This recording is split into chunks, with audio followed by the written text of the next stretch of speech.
As if this fucking day can't be any more annoying. I'm in the middle of my doing my fucking recap video. Out of the corner of my eye, there's a fucking mouse running across the goddamn floor. I gotta say, I was very, very good, very skilled about getting that thing out of here. Oh, unbelievable. I kind of squished him a little bit one time, and he was kind of out and hopping around like stuff. I kind of crippled him. It's like, sorry, my friend, but you can't be here because you are a mouse and you've interrupted my video. So best of luck with the critters outside. Hopefully it can hop to freedom. Actually, I don't care. So I think I was talking. This is now a two-parter, because gosh, a wonderful game like that today deserves a two-part video. So I was talking something about Kubiak and the offensive play calling.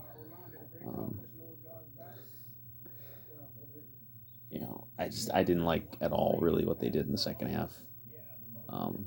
Really, the only problem in the first half was there was that one play, the 3rd and 1, and it's the play that every team seems to like to run, and I don't like anyone running it.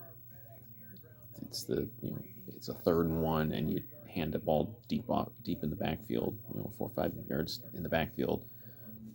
You got to get 1 yard, and you require your player to get 5 yards. I've never understood it.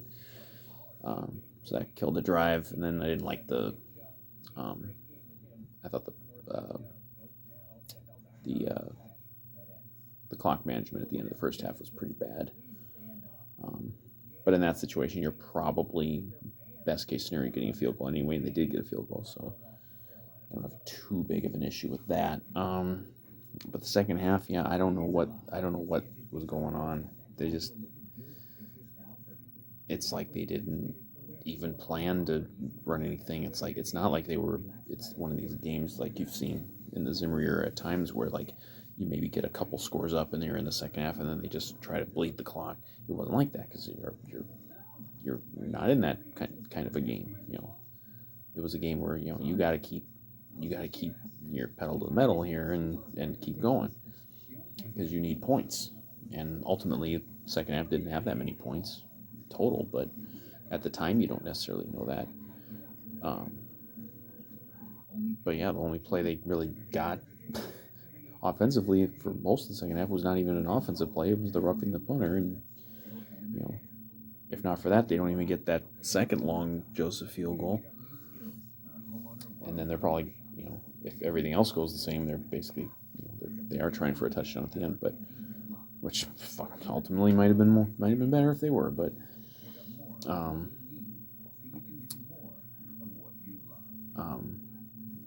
then that last drive it gets to be desperation time, and they only ran the ball once, and that was right before the 2-minute warning, so it wasn't like you're not screwing up with the time there. And I don't like what they did, and I heard some talk about it on the post game, some of it that I listened to, like they you have I think it was 40 seconds left after the last offensive play that they ran, and you still had a timeout, and your offense was moving pretty good, and you just sit on it. And I know, and I said this, I think in my react when I was watching it in live time, if it's any other franchise with the Vikings, okay, you can kind of play a little cautious there for the field goal because your kicker's going to make it, but we can't ever think that. Even if Greg Joseph has hit 3 50-plus yards, including the one last week to send it to overtime, including a couple big ones, big one before the half today, and then another big one to put him ahead temporarily. I know he's made those, but he also missed the PAT. And even if he hadn't missed the PAT, you don't ever do it. unless you have absolutely no other chance or no other options, you don't play for the field goal. And you certainly don't play for a field goal that is, at look, 37 yards, every kicker should make that, you know, really 100% of the time, unless it's a block. But, you know, you had time to run a couple more plays, and you didn't. It's not like, oh my God, how, you would have to take shots at the end zone. You don't necessarily have to do it, but I mean, you could have made it closer. And he didn't miss the kick by a lot. It's not like it was, it wasn't like the Blair Walsh kick where he missed it by just, you know, half the stadium. I mean, if it had been 5 yards closer and he kicks it exactly the same way, it's probably good.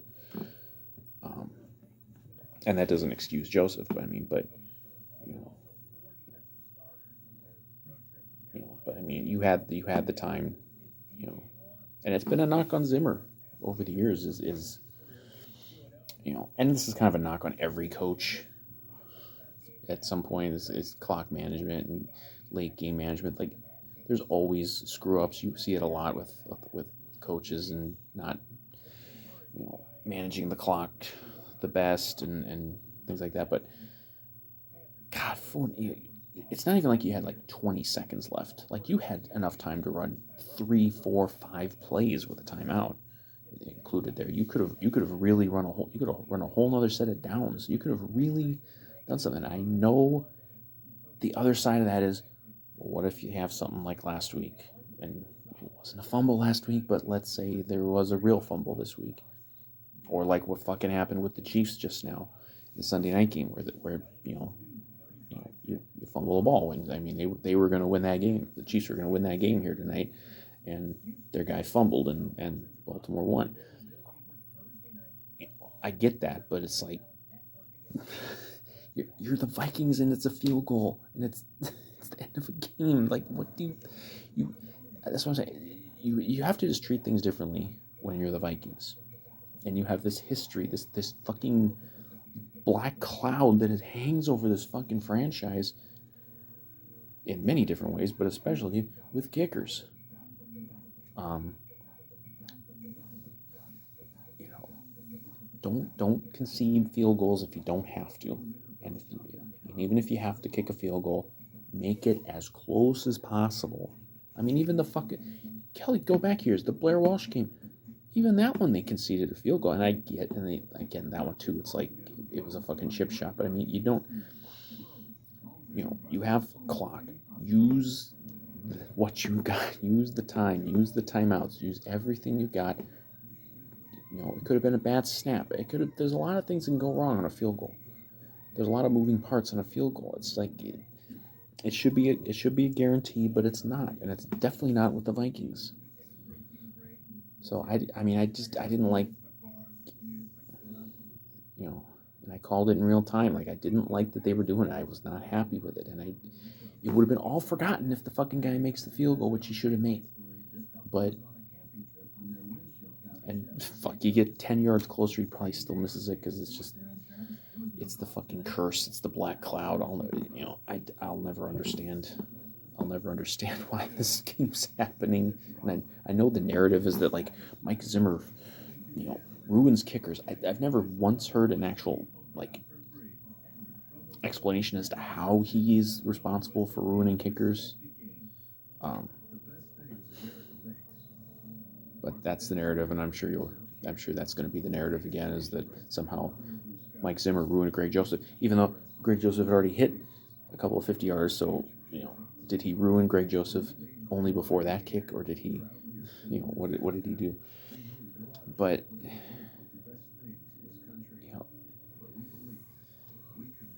like, I don't want to hear the excuses. Like, I know that it's just like the people who didn't want to blame the officials for what happened last week, and they're like, oh, all these other things happened before that.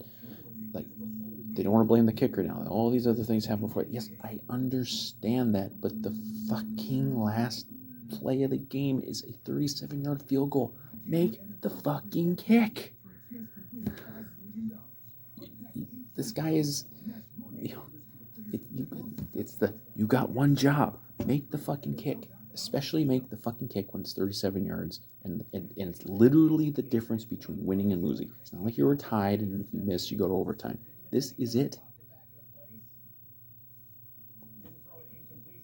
I mean, make the fucking kick. I'm sorry. And who knows? Maybe, and maybe he'll stick around this year, and I think he should. I'm I remember when they cut Carlson a few years ago, I was all for it because I was like, fuck this idiot. At this point, no. And even last year, like when Bailey was fucking up, I was like, no, let's just keep him. Because at some point you can't just keep cycling through every kicker because this seems to be about more than just who the kicker is. It's just if you're a kicker for the Vikings, you're gonna choke. Um, so it's like, what are you gonna do? You're gonna go sign somebody else? You're gonna bring what's that guy Patterson up off the? I don't even know if he's on the practice squad, but you're gonna bring him in. Like, no, you're we'll just roll with Joseph. No one's gonna feel happy. The first time he lines up for a kick next Sunday at the Purple Palace, no one's gonna feel confident about it. I hope we don't boo him. There's no point in booing him. Like, you know, this is just fate. Like, if you become a kicker for the Vikings, this is just what it is. It doesn't have anything to do with Mike Zimmer. Mike Zimmer was not around when Gary Anderson missed the field goal. You know, this is just the way it is, and it defies logic. It just does. It defies any sort of actual football explanation. This stuff just happens. It's just to the Vikings. I mean, other teams miss kicks, but they don't miss them with the regularity that we do. Um, and it's like Joseph had been pretty good through 2 games. Like, I'm sorry, you know, but nobody was confident when he was lining up for that end of regulation kick last week against the Bengals. If they had been allowed their opportunity to kick a field goal in overtime, no one would have been confident. Nobody was confident. The one today, I wasn't confident. Because it's just we've seen so much over the years with these fucking kickers. They just miss, and it's like if they make it, it's a shock. That's why I was so shocked last week when he hit the one at the end of regulation, because it's like, well, that never fucking works out. Or even when Forbath hit the 50-yarder to in the playoff game, nobody thought that was going in, and then it did. It's like, and people are like, oh, it's karma for Zimmer for cutting Carlson. Karma? What are you talking about? What are you people talking about? I swear, these people just come up with the dumbest fucking narratives.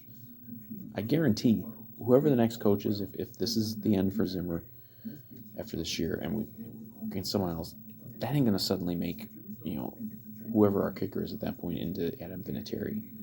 It's just not going to happen.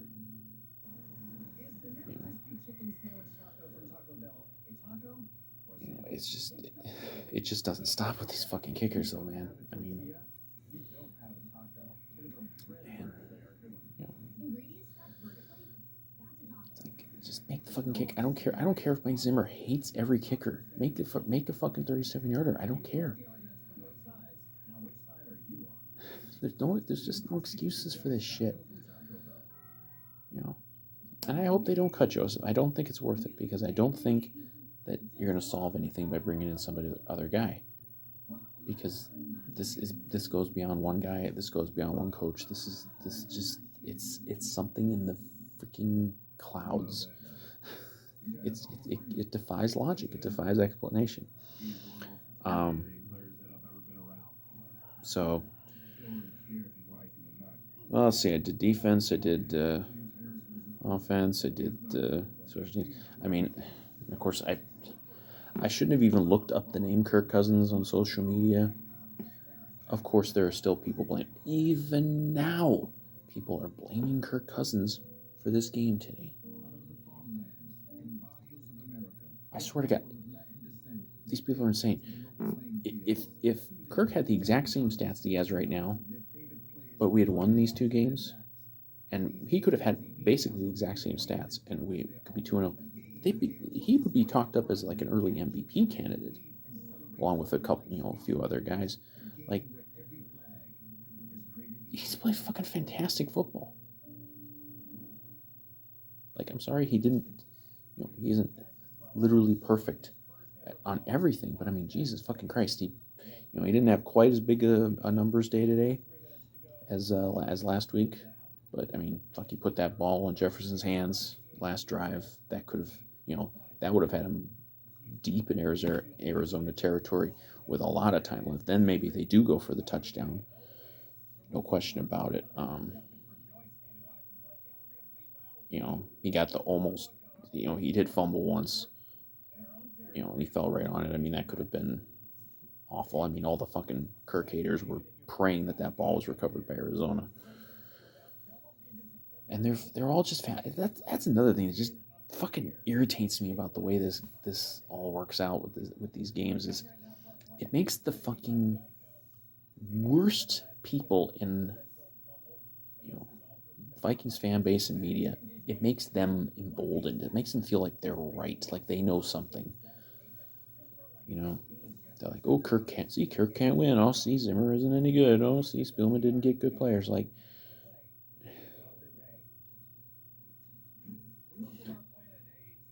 I know close doesn't count. What's the saying? Close only counts in horseshoes or some shit. Um,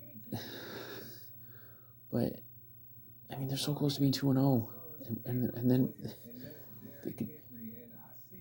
I mean, we could have been 2-0 coming home for a couple tough home games, but I mean, fuck, they're winnable.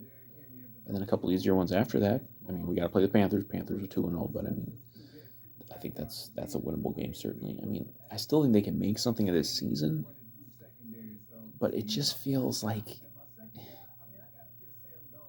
they're cursed, man. But it just pisses me off that these fucking people, that the people who claim to be Vikings fans but root against the Vikings, and then the people in the media who claim to be objective but are not, and clearly have an agenda against either Zimmer or especially Cousins, that they get to be happy, even if they don't admit that they're happy.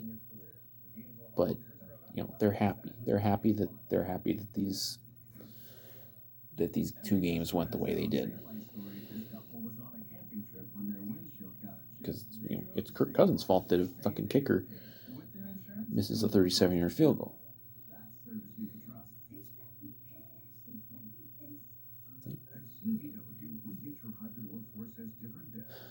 Like I have issues with the fucking guys, some of his beliefs on things, but like the guy on the field so far this year, the guy's played fucking great.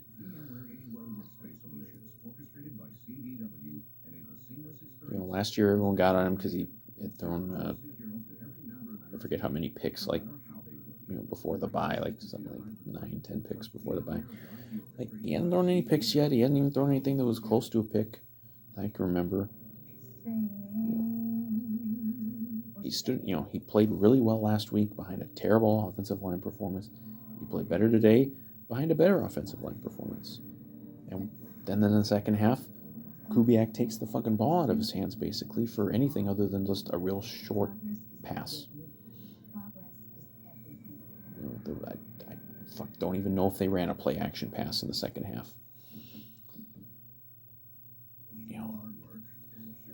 I know I said something like this when I was doing my live video, but it just drives me nuts that it looks like we're going to have another one of these coordinator situations. And look, I'll grant Kubiak that this is still just game 2. He's still only done this for 2 games, and at least for a half of this game, and really the second half last week, it was good. So maybe he'll improve as he gets a little more experience, just like a player would. But what I saw in the second half was just like, here we go again, where an offensive coordinator is almost setting Kirk up to fail. Like they're not.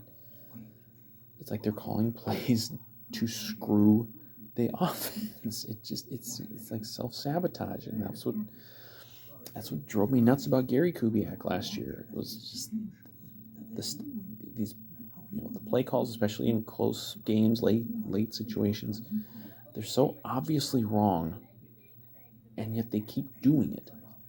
I don't get it. And people like say, "Oh, Zimmer just wants to run." No, it's not. It's not about running the ball or not running the ball. There's nothing wrong with running the ball.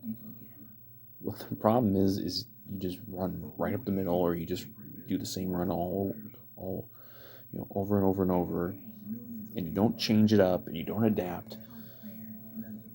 And that's what drove me nuts in the second half today. And hopefully, you know, you know, like I said, hopefully Kubiak learns from it and can improve. I mean, obviously, you're not gonna fucking fire that guy after 2 weeks. You're not gonna fire the kicker. You're not gonna fire anybody. No one's getting fired. Um, but I mean, you know, the F word is gonna be out there if they don't beat Seattle. Even if they, even if it's another game like today where they play them right to the end and the breaks all go against them again and they lose. Like, it doesn't really matter because then they would be 0-3, and there's almost no way you come back from 0-3, even if the NFC doesn't look like it's that tough outside of the West. But and the Bears won today, but barely, no pun intended. Yeah, and of course, I saw Vikings fans like gleeful about, oh, see, the Bears are beating the Bengals, but we couldn't. Well, week to week league, you idiots. And the Bears got them at home, so that helps. And you're going to see how much home field advantage matters to the Vikings, starting this next week. That's going to make a big difference. I hope the fucking fans who show up next Sunday are not going there hoping for something bad, so they can boo and they can call for firings and demand Kellen Mond play or something like that. Um, you know, but well, I've done just about enough. This whole thing took a whole lot longer than it was supposed to because that fucking mouse. But it's just a fit. Isn't that just a fitting end to the day? Horrible loss, depressed all night, and then I got to deal with a fucking mouse in the middle of trying to do this fucking video. So, yeah, fucking terrible, heartbreaking loss. I mean, this is definitely in the top. I mean, you got to put like playoff losses in their own category, and like maybe like week 17 losses. Or not, now there'd be week 18 losses, but like the fucking Bear game at the end of the year a couple years ago, the Nate Poole game, those things that like games at the end of the year that knock you out of the playoffs. Those are in their own thing. Excluding those, this was at least fucking top 10 for a gut punch because they played so well in so many ways and improved so much really across the board from last week. And then and I think Arizona I think is legit. I don't think Cincinnati is legit. I think that was a game against a definitely inferior team. This, I don't know that it's against an inferior team. I think Arizona's pretty good, and they're going to be certainly in a competing for a division title. Faced a hell of a quarterback, fucking Houdini. I'm just gonna start. He's Houdini until further notice. I'm just gonna call him Houdini because that guy's amazing. And now you got to face an amazing quarterback next week, Russell Wilson, who we have never beat. And I don't know how many times we played him, like 6 times maybe or something like that. We've never beat him. Not here, not in Seattle. At least we finally get him at home. And we haven't had him at home since, I think, the playoff game. And I think we can win that game. But I feel it's just like they are capable of winning that game. Absolutely. It's just they aren't getting any, like, even beyond just the luck that we haven't had as a franchise. They're getting no fucking luck this year to this point. But I think we got a shot, and we'll see. And it sucks right now. 0-2, very depressed, but excited to get back to the Purple Pals for a real game. Was there for preseason, but this is a real game, so this will be a whole different atmosphere, and I hope it's a good atmosphere. I hope people are ready to give that home field advantage back because we didn't have it last year, and surprise, we had a losing home record. I don't think that's a coincidence. and we got to hold serve at home. We got to win these. We got to win these fucking home games. We have the home schedule is not that tough. Um, you know, there aren't any. I mean, in terms of like, there aren't any games where you're like, oh my god, we have no shot. Um, Road games we have a couple where you're like, oh boy, but you know, just nurse our wounds for a few days and get ready for the Seattle game. We'll see who comes back for that game. We'll see if I'm certainly not holding out any hope for Anthony Barr, but who knows? Maybe we can even get Darrisaw out there at one of these at some point here. Maybe we'll get Griffin back as long as no deer try to kill him. I don't know. It's a long day. It's been a long day, and I hope there are no more mice to deal with, and I hope there's no more losses to deal with for a long time. And I certainly hope there are no more losses like these last two, because I can't take a whole fucking season of this shit.